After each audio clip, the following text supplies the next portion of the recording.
Bonsoir à tous. À la une de ce journal, alors que l'opinion publique et la classe politique attendent toujours l'implémentation des recommandations du grand dialogue national, le gouvernement vient de lancer une caravane visant à expliquer les bien fondés des résolutions et recommandations qui ont été prises il y a plus d'1 mois dans le chaudron de la crise anglophone. Quels sont les effets d'une telle caravane qui vient d'être lancée lors du week-end dernier? Comment réagit la classe politique? Quelles sont les attentes des populations? Éléments à suivre dans ce journal. Nous irons en ouverture du journal de 20h dans une localité, Goro, là où les populations croupissent dans le sous-développement, le monde rural, le monde agricole qui lance un cri de détresse face aux promesses des pouvoirs publics. Rien n'a été fait pour désenclaver cette localité, un véritable bassin agricole abandonné à lui-même. Nous en parlerons dans ce journal.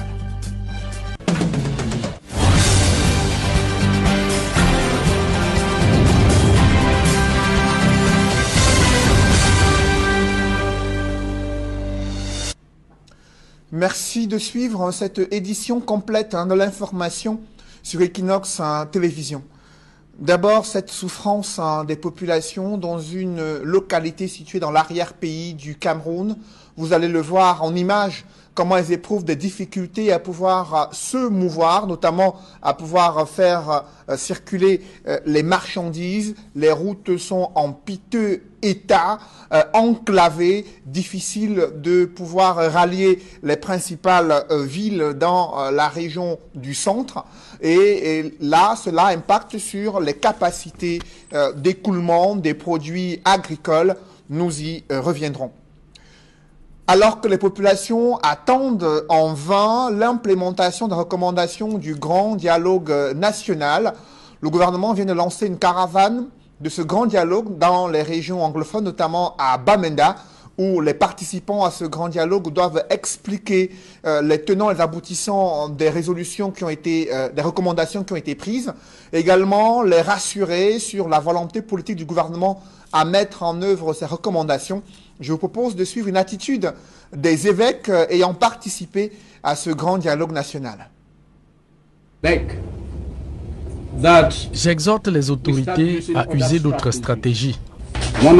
L'une d'elles, c'est de mettre fin aux violences, d'où qu'elles viennent.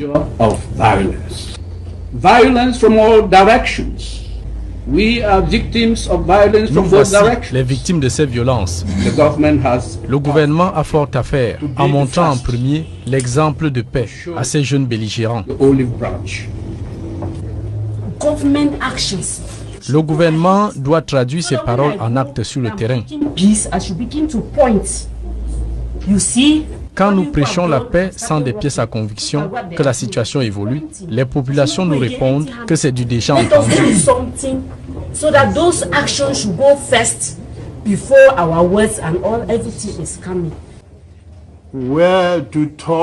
Pour parler à ces enfants, il faut à la limite s'agenouiller.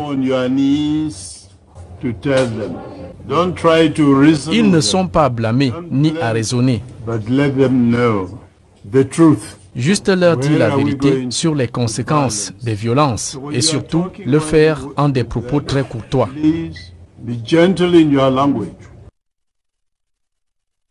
Le grand dialogue national, l'horizon reste flou concernant l'implémentation des recommandations qui ont été formulées au terme de 5 jours de discussion dans le cadre de 8 commissions qui avaient été mises en place. La classe politique, notamment celle de l'opposition, critique cette lenteur observée dans la mise en œuvre des recommandations du grand dialogue national.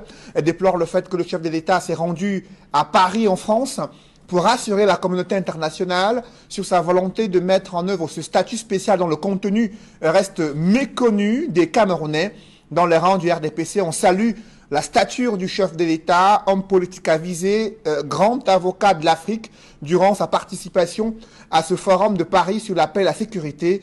Regard croisé de l'opposition et des militants du parti au pouvoir dans ce reportage que signe Flavien Valondongo. Des acteurs politiques de l'opposition, comme du parti au pouvoir, attendent désespérément l'implémentation des résolutions du grand dialogue national et surtout la mise en musique de l'annonce du statut spécial aux régions du nord-ouest et du sud-ouest secouées par la crise. Le séjour du chef de l'État à Paris, prenant part au forum sur la paix et la sécurité, alors que le Cameroun en est une victime, étonne des acteurs politiques. Le président de la République gagnerait à savoir qu'on gouverne pour son peuple d'abord. D'abord pour son peuple.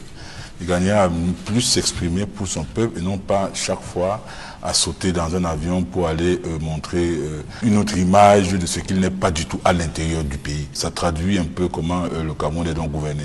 C'est l'improvisation, c'est le déni permanent. Donc je suis surpris que les Camerounais aient pu être surpris. Si le ministre de la Communication du Shadow Cabinet du Social-Démocratique Front qualifie de non-événement le séjour de Paul Biya à Paris, au PURS, l'on estime que parler des questions de sécurité à Paris, alors que le Cameroun est secoué, tout cela semble être une vue de l'esprit. Notre président aujourd'hui, après 3 ans de la guerre anglophone, n'a pas pris la parole de manière solennelle, que ce soit sur la place de Boya ou de Bamenda, pour dire aux personnes qui gouvernent, qui écoutaient, aujourd'hui, je suis venu vous voir pour que nous puissions établir sur un certain nombre de choses. Ça a été pour moi une balade, tout simplement, c'est-à-dire on a cherché à trouver un petit séjour privé au chef de l'État pour se balader. Le militant du parti au pouvoir, invité de droit de réponse sur Equinox Télévision, semble surpris par des réactions de l'opposition quant à la participation du président Paul Biya au forum sur la paix et la sécurité à Paris. Je suis surpris de voir ici des hommes politiques, des experts en lecture politique sociale, analyser la présence d'un président de la République dans un sommet aussi important par des faits divers, de la basse, des gens qui chantent devant un hôtel, du fait que le président avait des soucis pour s'exprimer et on veut donner au président de la République un cours. Comment est-ce qu'on doit se comporter pendant une causerie dans un sommet, 37 ans de pouvoir. Je laisse les autres années de haute gestion de l'État. Je suis surpris qu'on me dise ici qu'on aurait aimé que le président de la République parle du nozo avant de parler du sud. Non. Que sont devenues les résolutions du grand dialogue national? Alors que les déplacés peinent à retourner dans leur village, les villes mortes se poursuivent, les tueries sont enregistrées également. L'avocat et analyste politique s'indigne du rôle joué par le président Biya au sommet de Paris. Le président de la République nous a démontré en Mondiovision qu'il ne connaît pas l'histoire du Cameroun. Il a avoué publiquement en Mondiovision qu'il essaye d'assimiler les anglophones depuis. Nous avions eu l'opportunité de les intégrer. Ce qu'il a dit, nous les intégrer complètement. Ça n'a pas marché. Alors, cela m'amène à dire que vraiment, il sait très bien que depuis 1961, ça ne s'est pas bien passé et que les anglophones veulent affirmer leur indépendance en se joignant à la République du Cameroun. Alors, monsieur le président, la guerre qui continue au nord et au sud-est, c'est pourquoi.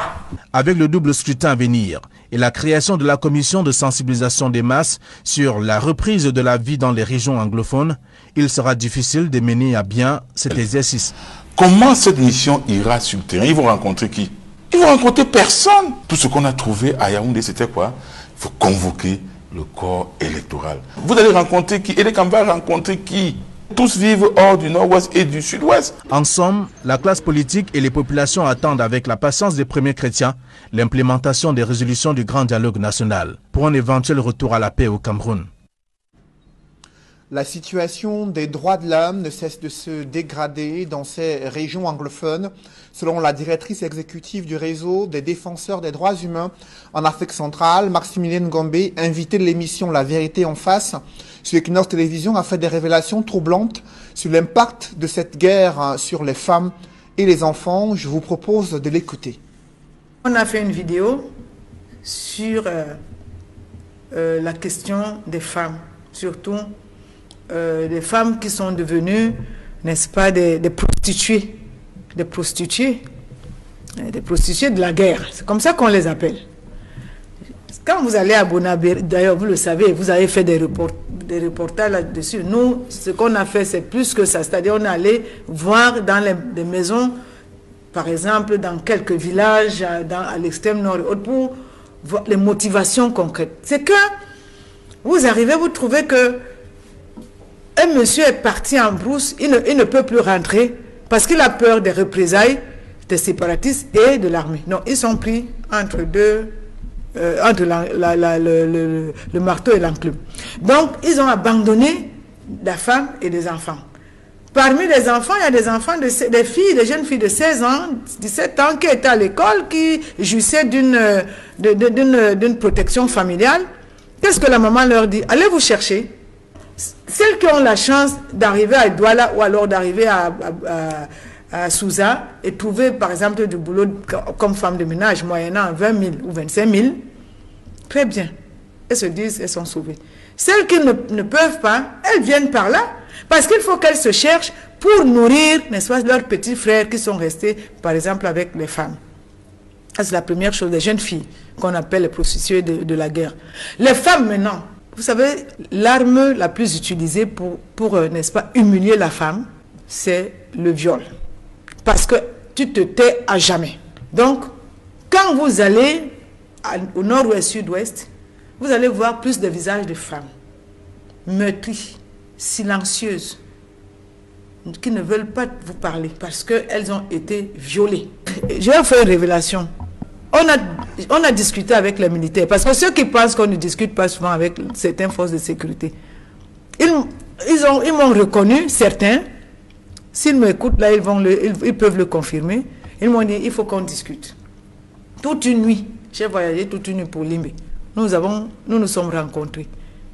Et ils m'ont dit, madame, voilà notre situation.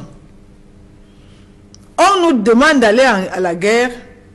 En principe, nous devrons sortir tous les 3 mois pour rentrer d'abord. Pour pouvoir, n'est-ce pas, psychologiquement nous retrouver. Parce qu'il y a des atrocités, c'est la guerre. Mais le gouvernement camerounais vient de réagir à l'annonce de la suspension du Cameroun pour l'accès préférentiel au marché américain et les accusations de violation des droits de l'homme perpétrées par certains éléments des forces de sécurité et de défense, selon le président américain. Pour le porte-parole du gouvernement camerounais, René Emmanuel Sadi, les accusations du président des États-Unis d'Amérique sont un procès injuste vis-à-vis de l'armée camerounaise qui a toujours su assumer ses missions de protection des populations et défense du territoire dans le strict respect des conventions et des règles essentielles qu'impose l'exercice du métier des armes. Le ministre de la Communication apporte un démenti formel aux accusations portées contre les forces armées et en appelle à plus de discernement de la part des autorités américaines afin qu'elles reconsidèrent leur jugement excessif. Le ministre de la Communication reproche à Donald Trump de rester insensible et muet devant les atrocités commises au quotidien par les groupes armés séparatistes dans les régions anglophones. Le ministre de la Communication qui a présenté un point de presse du côté de Yaoundé, il a néanmoins réaffirmé la volonté du gouvernement à continuer de bénéficier de l'AGOA dans le cadre d'un partenariat bénéfique et mutuel entre les États-Unis et le Cameroun. Parlons à présent de la mortalité maternelle et néonatale. Cela reste un problème de santé publique au Cameroun. L'OMS révèle des chiffres qui donnent froid au dos et interpelle les autorités camerounaises en charge des questions de santé sur les stratégies à mettre en œuvre pour réduire la mortalité maternelle et néonatale au Cameroun. Explication avec Equa Claude et Nadine Yambou. Le Cameroun reste l'un des pays en Afrique où le taux de mortalité maternelle et néonatale reste élevé, avec un ratio de plus de 700 décès pour 100 000 naissances vivantes. Les régions de la Damawa, de l'extrême nord, du nord et de l'est représentent les zones les plus touchées par le phénomène selon une enquête démographique de santé. Vous savez qu'on attend que les pays aient un taux de mortalité, par exemple maternelle, de moins de 70 décès pour 100 000 naissances. Alors que vous savez qu'il y a presque 19 pays africains, je crois y compris le Cameroun, qui ont plus de 500 décès pour 100 000 naissances vivantes. Donc il faudra vraiment accélérer la cadence. Selon des spécialistes de la santé, les difficultés d'accès aux soins de qualité et l'insuffisance du plateau technique sont autant de facteurs qui compliquent la situation, d'où l'urgence d'accélérer la matérialisation de la couverture santé universelle pour une prise en charge optimale des patients. L'utilité aussi, c'est l'engagement des pays pour la couverture santé universelle pour que personne ne soit laissé pour compte. Nous avons actuellement au niveau de l'OMS des standards de qualité de soins qu'on veut que tous les pays adoptent pour que les soins qui sont reçus ou délivrés à chaque personne soient des soins de bonne qualité. Si les Les experts de la santé de la région africaine de l'OMS réunis à Douala se réjouissent d'une légère embellie observée sur le continent africain en matière de réduction de la mortalité maternelle et néonatale. Beaucoup reste encore à faire pour atteindre les objectifs souhaités. La mortalité maternelle a diminué de 38%, mais la mortalité aussi infantile a diminué. Donc cela, c'est le résultat des efforts des pays, parce que vous savez que la plupart des pays se sont engagés à mettre fin au décès maternel et infantile d'ici 2030. Mais comme vous voyez, c'est seulement 10 ans qu'il nous reste pour arriver à 2030. Nous avons fait des projections et nous avons trouvé que les pays doivent accélérer la réduction annuelle de la mortalité maternelle, néonatale et infantile pour vraiment atteindre les objectifs de développement durable. Durant 4 jours, les spécialistes de la santé familiale et de la reproduction des 47 pays d'Afrique vont passer en revue les réalisations menées jusqu'ici et plancher sur les techniques innovations en vue d'améliorer le suivi de la femme enceinte et de l'enfant. Les droits des enfants sont loin d'être respectés en totalité au Cameroun. Pourtant, l'UNICEF a plusieurs fois attiré l'attention des pouvoirs publics et la communauté nationale sur les enjeux de protéger les enfants d'un certain nombre de fléaux qui minent leur quotidien. L'UNICEF a tenu à faire le point à l'occasion des 30 ans d'existence d'un partenariat visant à promouvoir les droits des enfants au Cameroun. D'autres précisions avec Guy Zogo. Nouela Ndjoukou, 14 ans, momentanément représentante résidente de l'UNICEF au Cameroun, en lieu et place de Jacques Boyer, le titulaire habituel de cette fonction. C'est le jeu de rôle qu'on a pu vivre au siège de l'UNICEF à Yaoundé à l'occasion de la célébration du 30e anniversaire de la Convention des Nations Unies relative aux droits de l'enfant, CDE. Préoccupation de la néo-représentante de l'UNICEF avec une collaboratrice, l'établissement des actes de naissance au Cameroun, où l'on signale qu'un enfant sur 3 n'en dispose pas. Il y a d'abord le fait que les enfants sont très éloignés de la population. Il y a ensuite le fait que les femmes accouchent dans la communauté, non dans les hôpitaux. Alors que s'ils pouvaient ne serait-ce qu'accoucher dans les hôpitaux, ça leur permettra au moins aux médecins de leur dire qu'ils ont besoin de faire un acte de naissance. Et ensuite, il y a le fait que les parents ne sont pas sensibilisés. Ils ne savent pas du tout que leurs enfants doivent être enregistrés. Revenu dans sa fonction, Jacques Boyer explique au cours d'une conférence de presse qu'en 30 ans, des progrès ont été enregistrés au Cameroun pour les certificats de naissance et l'éducation des enfants. Des mesures en faveur de l'enregistrement des naissances ont permis des réformes politiques et juridiques et la mise en œuvre de stratégies et de plans d'action nationaux. Avec l'appui de l'UNICEF et d'autres partenaires, le gouvernement camerounais a développé son document de stratégie du secteur de l'éducation et de la formation pour la période 2013-2020. Il en est aussi de la nutrition et de la santé, ajoute-t-il. Au cours des 30 dernières années, la nutrition a pris une place de plus en plus importante dans l'agenda des décideurs du pays.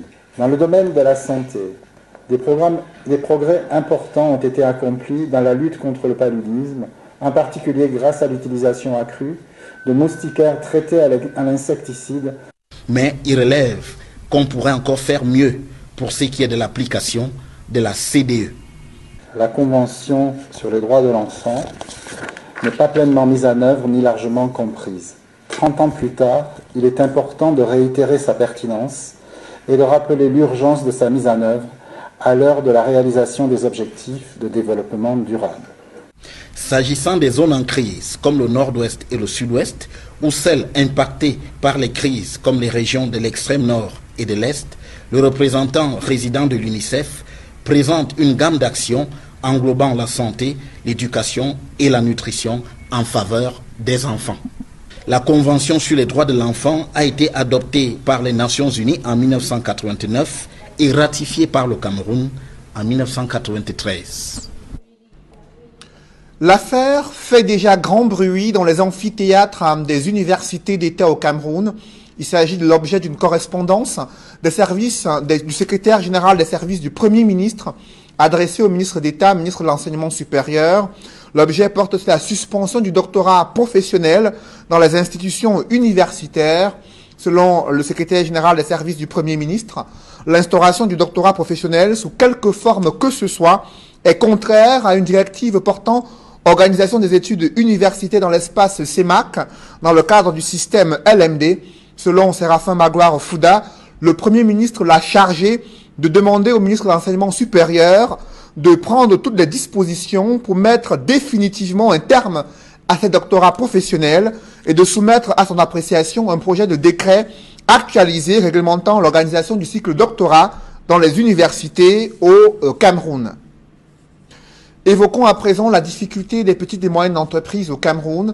Alors que s'ouvre une semaine entrepreneuriale à Yaoundé, les PME ont à nouveau posé le problème d'accès au financement et l'insuffisant d'accompagnement des pouvoirs publics pour améliorer leur productivité et leur capacité à être compétitifs sur le marché national et au-delà de la sous-région Afrique centrale. Évocation avec Aïk Cyril.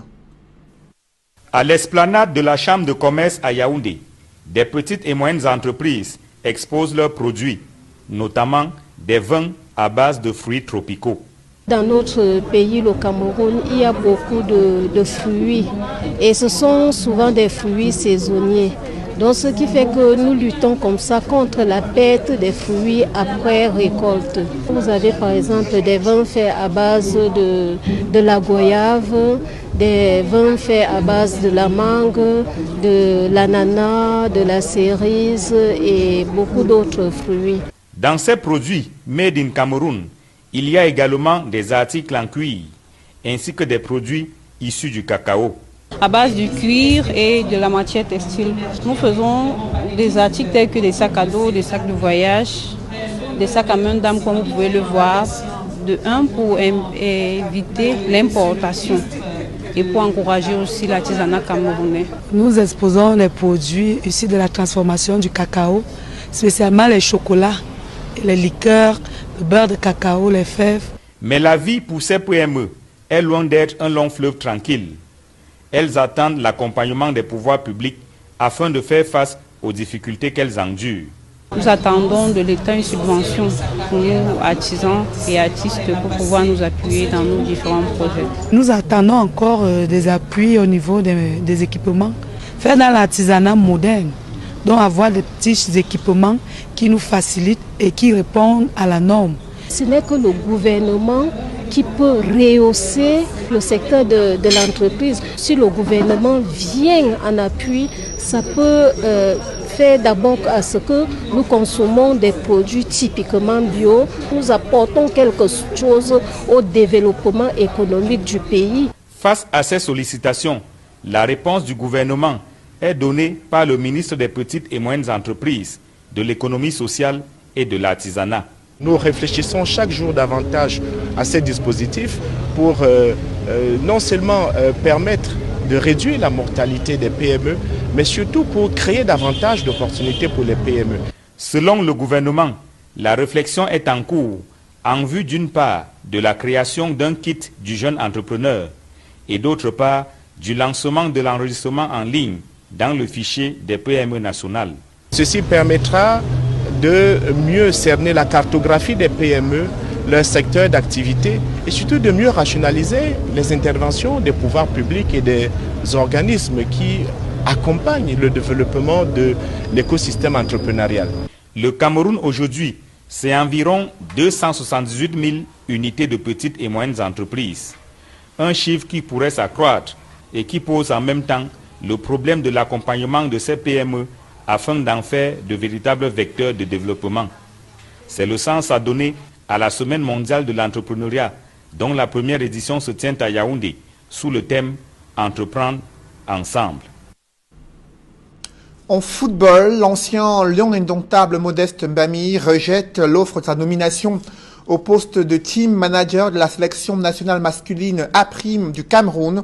Dans un communiqué, il révèle les raisons pour lesquelles il décline cette offre. Modeste Mbami dit avoir appris sa nomination à travers les réseaux sociaux. Il regrette le manque de discussion préalable sur ce projet, les conditions de travail, de collaboration à consigner dans un contrat. Modeste Mbami redoute également de subir les humiliations comme certains anciens footballeurs dans l'exercice de leurs fonctions. et qui ont été limogés dans un milieu du football qui traverse une période de turbulence, selon les propos de Modeste Mbami. Et pour le champion olympique 2000, le changement d'hommes à ces différents postes n'est pas la vraie solution aux problèmes qui minent le football camerounais, raison pour laquelle il refuse d'être le team manager de la sélection nationale masculine A' au Cameroun. Des reportages dans ce journal, des jeunes passionnés de dessin et d'architecture ont désormais la possibilité de pouvoir accéder à une formation offerte par Merco Training, un centre de formation qui leur donne des outils afin de maîtriser le dessin et de pouvoir s'imprégner des méthodes en matière d'architecture. Reportage. Beaucoup d'étudiants sortent des écoles de BTP avec des diplômes sans connaissances pratiques et n'arrivent pas à s'intégrer dans le domaine de l'emploi et l'auto-emploi. D'autres passent plusieurs années à l'université dans leurs filières respectives sans trouver un métier approprié et adapté au marché de l'emploi. Par ailleurs, certains après le CAP, probatoire, Bac F, C ou D, n'ont pas la possibilité de continuer leurs études. Aujourd'hui, Merco Training offre à tout cela la possibilité d'avoir un métier dans le domaine du BTP. Le centre de formation professionnelle agréé en dessin architectural et calcul de structure, Merco Training, depuis quelques années, assure la professionnalisation et la formation des jeunes dans le domaine des BTP. Notre mission première est de fabriquer des hommes et des femmes capables de répondre efficacement à la demande de l'emploi dans le domaine du BTP. Cette formation très opérationnelle permet aux apprenants de répondre efficacement aux besoins par leurs connaissances pratiques. Ici, l'apprenant en fin de formation doit être efficace, confiant, dévoué et capable de maîtriser toute méthode de pratique professionnelle liée à la démarche d'un projet, de la conception jusqu'à la réalisation. Je suis technicien dessinateur et en fin de formation ici à Merco Training. Depuis mon arrivée, mon niveau a considérablement évolué. Actuellement, je suis capable de faire des plans 2D, des 3D, des rendus, des calculs de structure, des notes de calcul et des suivis. Ainsi, Merco Training prépare et forme les étudiants comme dessinateurs, technicien dessinateur et projecteur. Avec le centre de formation professionnelle de l'excellence, je crois qu'on va diminuer le taux de chômage dans le bâtiment. On va former les jeunes dans le bâtiment et on va permettre l'auto-emploi des jeunes, surtout dans l'entrepreneuriat. Je crois qu'ensemble avec le CFPE, on va évoluer dans la formation dans le domaine du BTP. Donc mes co-trainings avec le CFPE dans le domaine du BTP ne feront plus qu'un.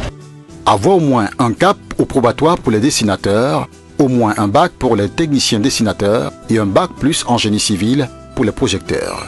Plusieurs jeunes déjà engagés à Merco Training sortent avec des connaissances pratiques très avancées. Comme vous pouvez bel et bien le constater, c'est l'une des apprenantes de Merco Training. Nous sommes vraiment satisfaits du rendement car vous-même pouvez apercevoir l'alignement des murs. Inscrivez-vous à Merco Training et devenez professionnel dans la mise en œuvre d'un projet neuf afin d'intégrer facilement le marché de l'emploi dans le domaine des BTP ici et ailleurs.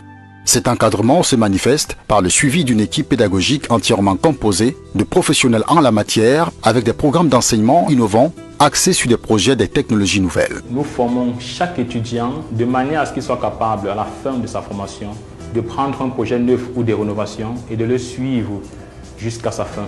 C'est-à-dire élaborer les plans architecturaux, les calculs de structure, les devis prévisionnels, les plannings et de manager l'exécution au chantier. Merco Training forme des apprenants à la pratique professionnelle dans les domaines des BTP avec la possibilité d'emploi direct. Nous avons étendu notre action en créant une société de BTP nommée Mercosa qui emploie déjà plusieurs jeunes issus de nos formations. En fin de formation, une attestation et un certificat de qualification professionnelle est délivré aux apprenants.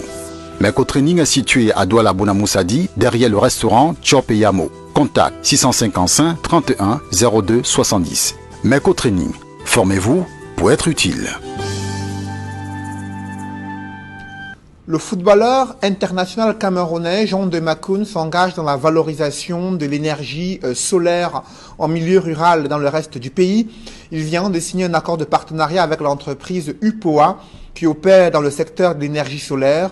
L'objectif est de valoriser l'utilisation des kits solaires dans les ménages. Reportage. Plus de 9 millions de Camerounais n'ont pas accès à l'électricité, dont les 3/4 vivant en zone rurale.